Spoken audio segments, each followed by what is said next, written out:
The obsidian floor of the Grand Conclave shimmered under the light of the suspended star core, reflecting the towering forms of the assembled delegates with a cold, unforgiving clarity. Here, in the heart of the Cathar Imperium, the air was heavy not with the scent of ozone and heated metal that usually accompanied their martial councils, but with a silence that felt more dangerous than any declaration of war. It was the silence of uncertainty, a vacuum into which fear rushed to fill the void. Warlord Xylos of the Crimson Claw clan stood at his designated dais, his four arms crossed over the thick chitinous plates of his chest. His multifaceted eyes, usually sharp and decisive, swept across the chamber, taking in the shimmering energy column that was the Lumina Prime emitter, the shadowed, hulking form of Chancellor Zorgan of the Vex Imperium, and the other silent, anxious representatives of the Galactic Consortium. They were the masters of 1,000 star systems, the architects of an eon of galactic stability, and yet they were paralyzed by a ghost. The ghost had a name, human, a species that had emerged from the galactic fringe with all the subtlety of a stellar flare, yet with none oft-expected fanfare. They had not announced themselves with fleets of gleaming warships or grand diplomatic overtures. They had sent a single vessel, just one. And it was this vessel, this lone enigma, that now held the most powerful alliance in the galaxy in a state of suspended animation. A vast holographic display dominated the center of the chamber, showing the object of their collective anxiety. It was a ship, but to the Cathar, who built their dreadnoughts to resemble jagged blades of cosmic obsidian, it was an insult to engineering. To the Vex, whose sleek, golden cruisers were marvels of economic efficiency and aesthetic intimidation, it was a joke. It was long, cylindrical, and brutally utilitarian. Its hull was a patchwork of alloys, some gleaming with recent repair, others dull and pitted with the scars of millennia. It bore no elegant lines, no soaring fins, no menacing weapon emplacements visible to their deep-range scans. It looked less like an instrument of power and more like a relic, a piece of spacefaring debris that had somehow retained a functioning drive. "It is an affront," Warlord Hakkar, a rival of Xylos, finally boomed, his voice a gravelly avalanche that shattered the tense quiet. "For 3 cycles, this derelict has sat at the Cygnus threshold, ignoring all standard protocols. It broadcasts a simple, repeating message of peace in 1,000 obsolete dialects, yet refuses to state its purpose or its origin. It is a sign of contempt. They mock us." Chancellor Zorgan of the Vex shifted his immense bulk in the shadows of his alcove. A low, rumbling chuckle, like stones grinding together, emanated from him. "Contempt, or poverty, Warlord? Look at it. I have seen more impressive technology on junk haulers from the scrap worlds of Orion. My trade fleets could crush that vessel with their commercial-grade tractor beams. Perhaps they are beggars, a lost colony whose civilization has collapsed into a pre-industrial state, and this is the last ship they possess. They are probably hoping for a handout." Several delegates murmured in agreement. The idea was comforting. It framed the unknown in a familiar context: weakness. Weakness could be exploited or dismissed. It was the unknown that festered in the minds of empires. The Lumina Prime emitter, a being of pure, coherent thought given form as a pillar of soft, pulsating light, issued its response. Its voice was not sound, but a direct telepathic impression, cool and perfectly logical. "The vessel's age is a significant datum. Our chronometric sensors place its core structure at an age far exceeding the recorded histories of most species in this chamber. It has traveled for an immense duration. A vessel does not survive for that long through weakness or poverty. It survives through purpose. We have insufficient data to determine that purpose. Mockery is an emotional projection. Arrogance is a behavioral assumption. We must proceed from what is known." Xylos remained silent, his gaze fixed on the holographic ship. The Lumina was right, as it always was. The age of the vessel was the singular fact that gnawed at his tactical mind. Cathar warships were built for glorious, decisive battles, expected to serve for centuries before being honorably retired or gloriously destroyed. This human ship had endured for millennia. It had weathered cosmic radiation, micrometeoroid storms, and the simple, relentless decay of time in the void. What kind of civilization built something to last that long? What kind of journey was it on that it required such endurance? He saw not a derelict, but a survivor. And survival, in the unforgiving calculus of the cosmos, was the ultimate measure of strength.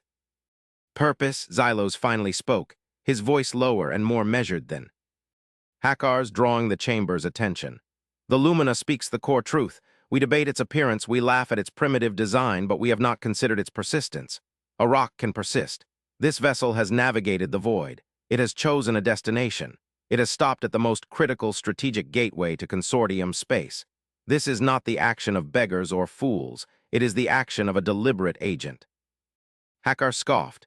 A deliberate agent of what? Look at its energy signature. It is pathetic. A single Cathar destroyer could overwhelm its shields in moments. Our sensor probes report minimal weapons emplacements, all of them based on archaic kinetic or thermal principles. It is a museum piece, Xylos. Your caution borders on paranoia. Paranoia has kept the Cathar Imperium ascendant for 10,000 years, Xylos retorted, his gaze locking with Hakkar S across the chamber. Arrogance has shattered empires older than ours. We know nothing of these humans. We do not know their physiology, their psychology, their technological philosophy. To assume they measure strength as we do, by the brightness of a plasma discharge or the thickness of a hull, is a tactical error of the highest magnitude. He gestured to the holographic ship. This vessel has traveled further and longer than any ship in our combined fleets. It has seen the turning of galaxies. The scars on its hull are its history, a history we cannot read. Do you not feel the weight of that? The sheer, crushing weight of its unknown saga?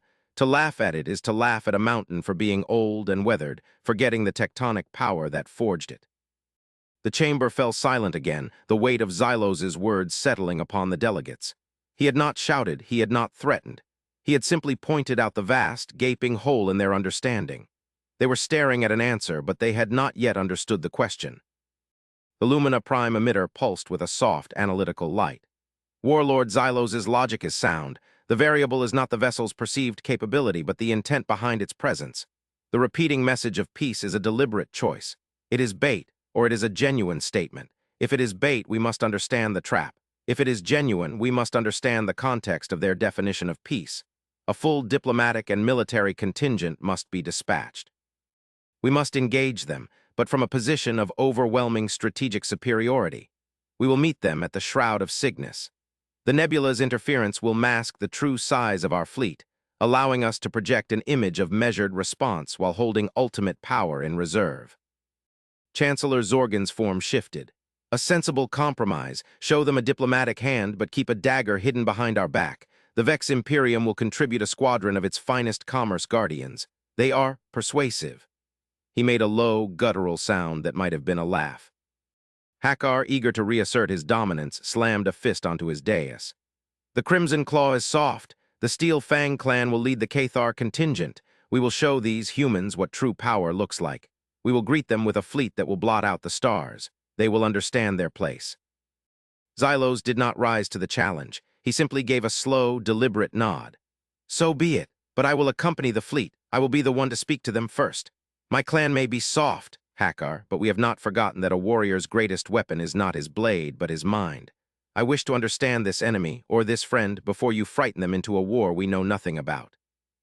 The High Warlord, who had remained silent on his throne of meteoritic iron, finally stirred. His ancient voice, like the cracking of a dying star, echoed through the chamber. Xylos will be the envoy. Hakkar will command the fleet. Go to the Cygnus Shroud. Uncover the nature of this human enigma. Do not fail. The pronouncement was final. The debate was over. As the delegates began to disperse, their forms retreating into the shadows, Xylos remained for a moment, his eyes still fixed on the image of the lone, ancient ship. It seemed to hang in the void, patient and silent, a keeper of secrets he could not begin to fathom. A cold dread, alien to his warrior's spirit, coiled in his gut. They were about to knock on a door that had been sealed for eons, and he had no idea what lay waiting on the other side. They laughed at the ancient warship, but Xylos felt that the universe was not in on the joke. The Shroud of Cygnus was a celestial canvas of breathtaking beauty and strategic perfection.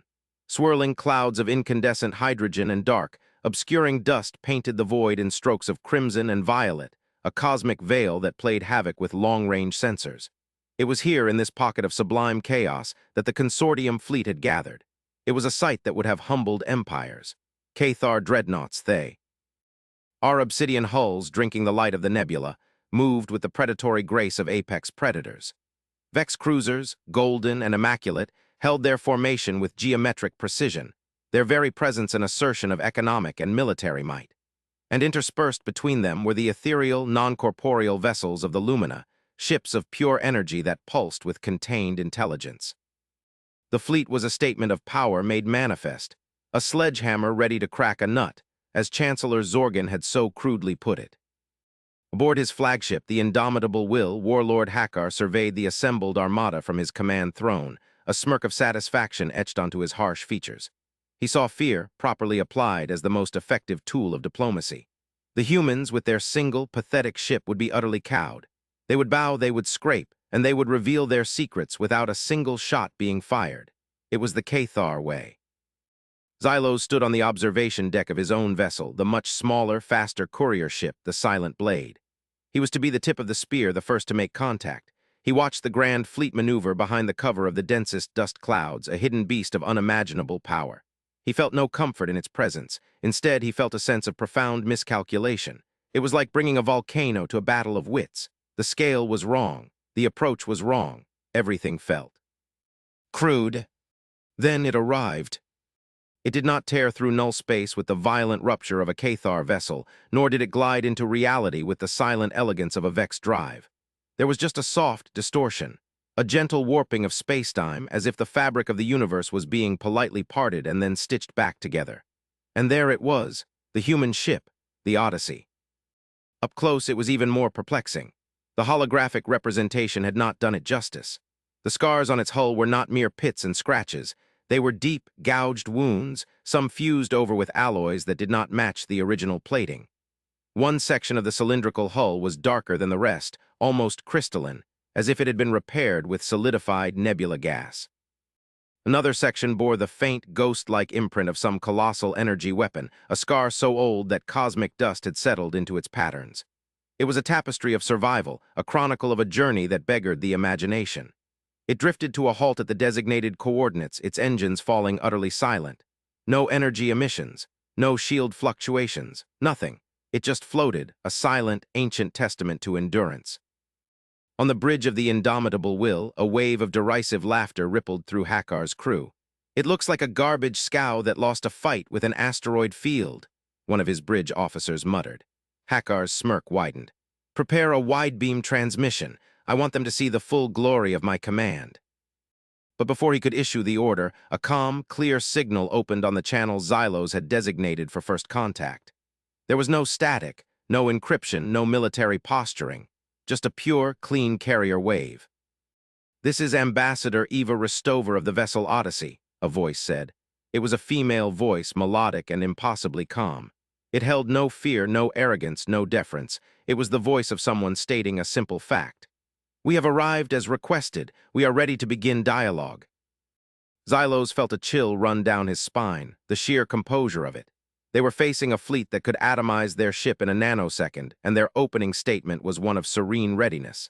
He signaled his communications officer. "Open a visual channel, my ship only. Patch it to the fleet, audio only. I will speak with them now." The view screen flickered, and an image of the human ambassador appeared. She was underwhelming. She was not a towering warrior like the Cathar, nor an imposing figure of psychic might like the Lumina. She was a small, soft-skinned creature with a mane of dark hair tied back from a face that was placid and intelligent. She wore a simple, dark blue uniform, devoid of rank or decoration. She sat in a chair on a bridge that was as Spartan and functional as the ship's exterior. There were no grand holographic displays, no legions of crew members scrambling at their stations. There was just her, and the quiet hum of a ship that felt less like a military vessel and more like a monastery. "Ambassador Ristova," Xylos began, his voice a low growl of controlled formality. "I am Warlord Xylos of the Cathar Imperium, representing the Galactic Consortium. You have entered our space and have remained silent for a considerable time. You must understand that your presence has caused concern." The human Eva Ristova offered a small, slow nod. There was a profound sadness in her eyes, a weariness that seemed as ancient as her ship. "Warlord Xylos, your concern is understandable. See, Lents can be disquieting, but our silence was not one of hostility. It was one of observation and respect. It is not our way to announce ourselves with thunder when a quiet word will suffice. We were learning your languages, your customs, your political structures from your public broadcasts. We wish to approach you with the proper courtesy." Xylos processed this. They had been listening. For 3 cycles, they had been passively absorbing every piece of data they could, learning about the consortium before making contact. It was a sign of immense patience and forethought. It was not the action of a primitive or desperate people. "Courtesy is appreciated, Ambassador," Xylos said, choosing his words carefully. "But it does not explain your purpose, nor does it explain the nature of your vessel. Our scans suggest it is a warship, yet it is ancient and by our standards lightly armed. What is your intention here?" From the fleet's command channel, Xylos could hear Hakar's impatient grumbling, a low, frustrated growl. He was itching for a show of force to cut through this tedious diplomacy. Eva Rostova's gaze seemed to pierce through the screen to look directly into Xylos's mind. "You call the Odyssey a warship," she said, her voice soft but carrying an immense weight. "And in a sense, you are correct. It was forged in the crucible of a great and terrible war, but its purpose is no longer to wage war. Its purpose now is to bear witness." "Bear witness to what?" Xylos pressed, a sense of deep unease growing within him. "To memory," she replied simply. "To what was lost. We are not an empire, warlord. We are not a conquering fleet. We are a library, and this vessel is our last book." The cryptic nature of her words was infuriating to the other commanders listening in. Hakar's voice burst onto the command channel, for Xylos's ears only. "Enough of this philosophical nonsense.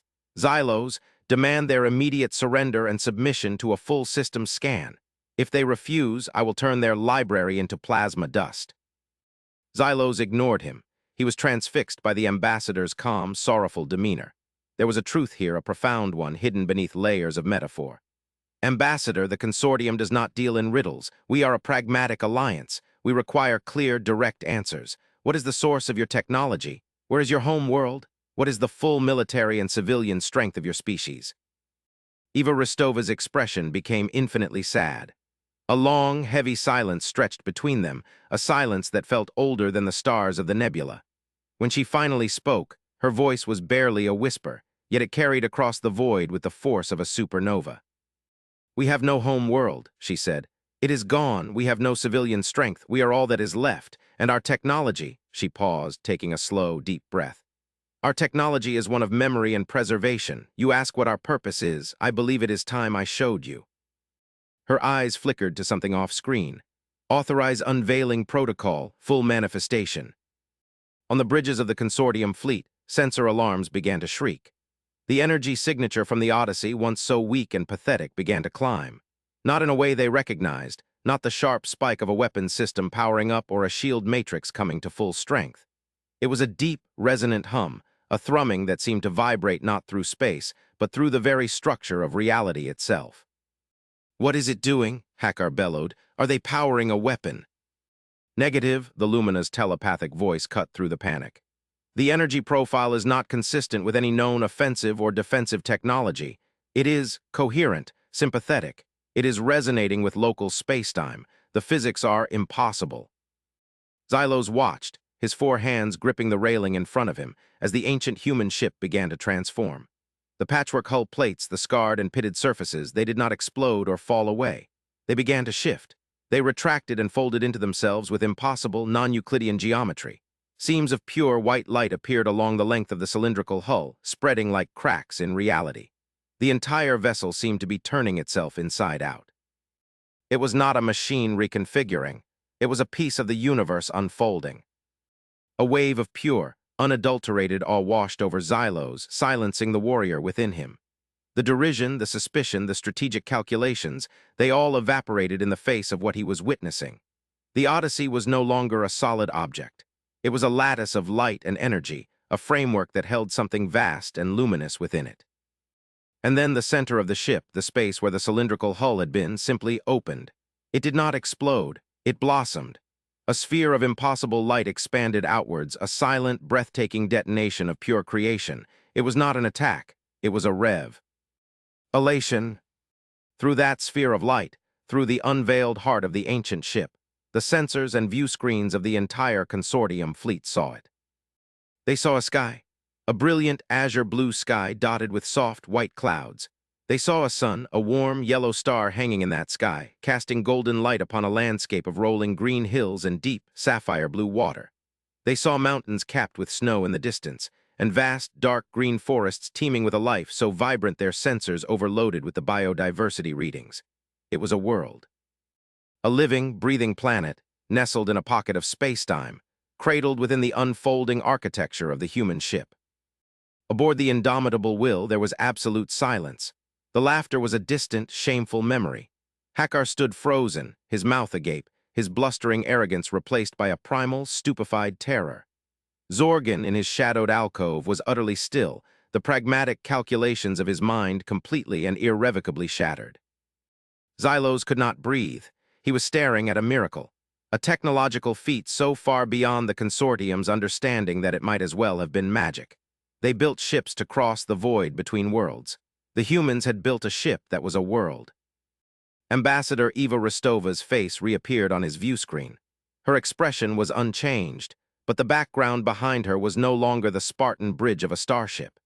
It was an open balcony overlooking a tranquil sea, a gentle breeze stirring her hair. "You asked for our home world, Warlord Xylos," she said, her voice now filled with a profound, aching love. "We call it Earth. As you can see, we never truly left it." The Grand Conclave was reconvened, but the atmosphere was transformed. The arrogance and dismissiveness were gone, replaced by a deep, unsettling amalgam of fear and reverence. The holographic image of the Odyssey still hung in the center of the chamber, but it was no longer a single, derelict vessel. It was now depicted as a star-like point of light, a symbol of the impossible reality it contained. The delegates did not debate or argue. They listened. Warlord Xylos stood at his dais, not as a conqueror or a diplomat, but as a witness. He recounted what he had seen in a low, measured voice, his words painting a picture of a technology that defied their every known law of physics. He spoke of the continuity engine, as the humans called it, a drive that did not just propel a ship through space, but sustained an entire planetary biosphere within a bubble of stabilized reality. He described the sensor readings, the impossible energy outputs that were not directed outwards for destruction, but inwards for creation and sustenance, all powered by a contained singularity that the humans manipulated with the casual grace of a master artist. "They do not conquer space," Xylos concluded, his voice heavy with the weight of his revelation. "They carry their home with them. Their ship is not a weapon. It is a sanctuary. The scars upon its hull are not from battles fought for territory, but from a desperate, millennia-long defense of the last remnant of their existence. We laughed at this ancient warship. We mocked its primitive appearance. We were fools. We were like infants laughing at a scholar's worn and ancient tome, blind to the infinite wisdom contained within its pages." Chancellor Zorgan, for the first time in his long mercantile career, spoke not of profit or assets, but of a concept that had until now been purely theoretical to the Vex: existential value. A technology that can preserve a world, that can insulate it from the ravages of time and the void, is a power greater than any fleet. It is the power of immortality, not for an individual but for a civilization. The price for such a secret is incalculable because its worth is infinite. The Lumina Prime emitter pulsed with a frantic, agitated light, its telepathic voice filled with an intellectual fervor that bordered on ecstasy. "Their understanding of space-time manipulation is orders of magnitude beyond our own. We study the laws of the universe. They have written their own chapter. The logic is sublime. To survive the loss of a home, you do not seek a new one. You ensure the old one can never be lost. It is the ultimate solution. We must learn from them. We must understand them." Even Hakkar, the proud and belligerent warlord, was humbled. He stood before the conclave, his head bowed. "I was prepared to destroy a miracle," he admitted, his voice a low rumble of shame. "I saw only a target, not a treasure. My pride blinded me. The humans, they have shown us a different kind of strength, not the strength to break, but the strength to hold. It is a lesson the Cathar must learn." The decision was unanimous. The humans were not to be treated as a subject species or a potential rival. They were to be invited into the consortium as equals, as honored members whose wisdom and technology could usher in a new era for the entire galaxy. Xylos was again chosen as the envoy, but this time he went not in a warship, but in a small, unarmed diplomatic shuttle. He met Ambassador Rostova not on a view screen, but in person within the impossible reality of the Odyssey. He stepped from his shuttle's airlock not into the cold, sterile corridor of a starship, but onto a lawn of soft green grass under the warm, yellow sun of Earth. The air was sweet with the scent of flowering plants and moist soil. In the distance, he could hear the sound of birdsong and the gentle crash of ocean waves. It was overwhelming, a sensory experience so rich and vital that it made the sterile, recycled air of his own ships feel like a tomb. Eva Rostova met him by a grove of tall, slender trees with white bark. She was dressed in simple, flowing clothes, and her expression was one of quiet welcome. "Warlord Xylos," she said with a small smile, "welcome to the memory of Earth." "Ambassador," Xylos replied, his voice filled with an awe he could no longer conceal. "What you have done, it is beyond comprehension. The consortium wishes to offer you a place of honor. We wish to be your allies, to learn from you, to protect you. We understand now. You are the last of your kind, and you have carried your entire world's legacy through the darkness. We will be your shield." Eva's smile faded, replaced by that familiar, profound sadness. She gestured for him to walk with her along a path that led towards the sea. "We are grateful for your offer, Warlord, truly, and we will accept your friendship, but we must be honest with you. We did not build the Odyssey simply to save ourselves. We built it to run, and we built it to be a warning." Xylos stopped, turning to face her. "A warning? A warning about what? Who destroyed your world? Was it a species, an empire? Give us their name, and the combined might of the consortium will avenge you." Eva shook her head slowly, her gaze fixed on the horizon where the blue of the sea met the blue of the sky. "It was not a species. It was not an empire. It has no name, for it does not speak. It has no fleet, for it does not build. It does not conquer, for it does not desire territory or resources." "Then what is it?" Xylos demanded, a primal fear beginning to stir within him, a dread far deeper than any he had felt facing the human ship. "We called it the Silent Requiem," she said, her voice dropping to a whisper. "It is a phenomenon, a wave of absolute entropy that moves through the intergalactic void. It is a null field that does not destroy matter or energy in a conventional sense. It erases it. It erases information. It consumes history, memory, life, complexity, everything. It reduces reality to a state of perfect, undifferentiated quantum foam. Where it passes, there is nothing left. No ruins, no radiation. No echoes, just absence." Xylos stared at her, his mind struggling to grasp the scale of such a threat. A weapon that destroyed armies was one thing. A force of nature that unmade reality itself was another. How is that possible?" "We do not know," Eva admitted. "Our greatest minds studied it for a century as it approached our galaxy. They theorized it was a flaw in the universal constant, a cascading vacuum decay, or perhaps the byproduct of a technology from a previous universe. But they could not stop it. They could only observe its effects. It moves slowly, but it is inexorable. It consumed our entire home galaxy over the course of 1,000 years, star by star, world by world. Each civilization it touched simply ceased to be. Their signals, their histories, their light all extinguished. We were one of the last. We saw it coming. We knew we could not fight it. So we built the Odyssey. We encoded the sum of our existence, our art, our science, our biology, our very world, into the fabric of a contained reality, and we fled into the void, a single lifeboat from a drowned cosmos. The beautiful, sunlit world around Xylos suddenly felt fragile, a precious, impossible jewel held in the palm of a dying god. The song of the birds, the warmth of the sun, it was not a home. It was a ghost, a perfect, heartbreakingly beautiful ghost. "You have been running from it all this time?" Xylos breathed, the realization dawning on him with crushing weight. The age of the ship, its scars, its single-minded journey. It was not a pilgrimage. It was a desperate, multi-millennial flight from cosmic annihilation. "We have," Eva confirmed, her eyes meeting his. The weariness he had seen in them, he now understood, was the accumulated exhaustion of an entire species that had spent eons looking over its shoulder. "But we have not only been running. We have been searching for a galaxy with life complex enough, with an alliance strong enough to understand the warning, to stand with us. The Silent Requiem does not stop at the edge of a galaxy. It moves from one to the next. And according to our long-range projections, it has just entered the outer halo of yours." A profound, chilling silence fell between them, broken only by the gentle, ignorant sigh of the ocean. The threat was no longer a matter of fleets and territories. It was not about politics or power.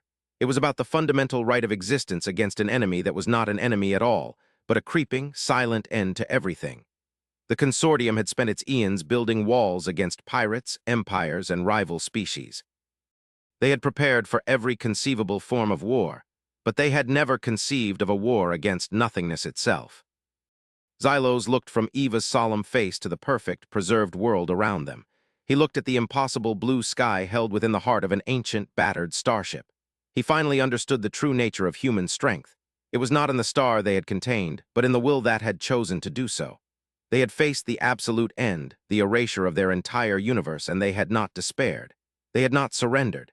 They had built a library. They had filled it with a single, precious book, the story of a world called Earth.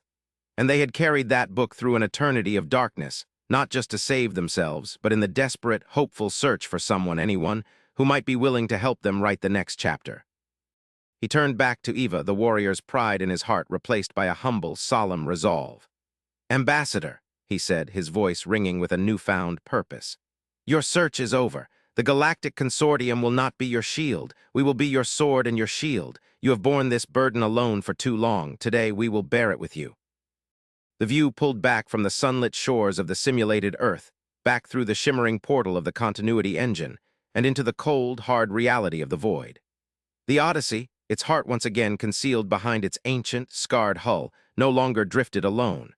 Around it, in a silent, resolute formation, hung the combined fleets of the Galactic Consortium. The jagged obsidian warships of the Cathar, the golden cruisers of the Vex, the shimmering energy forms of the Lumina, all of them turned away from the ship they had once mocked. They faced outwards, towards the vast, silent darkness between the galaxies, a darkness that was no longer empty. They stood as a unified front, a gathering of disparate peoples brought together not by a common interest, but by a common, existential dread. On the bridge of the silent blade, Xylos stood and watched the star charts, where a single, ominous vector had been plotted, the projected path of the silent requiem. They were no longer waiting for a diplomatic resolution. They were preparing for a war against the end of all things, and their greatest asset was not their countless warships, but the quiet, indomitable hope contained within a single, ancient vessel that had taught them that the ultimate power in the universe was not the capacity to destroy, but the unyielding will to remember.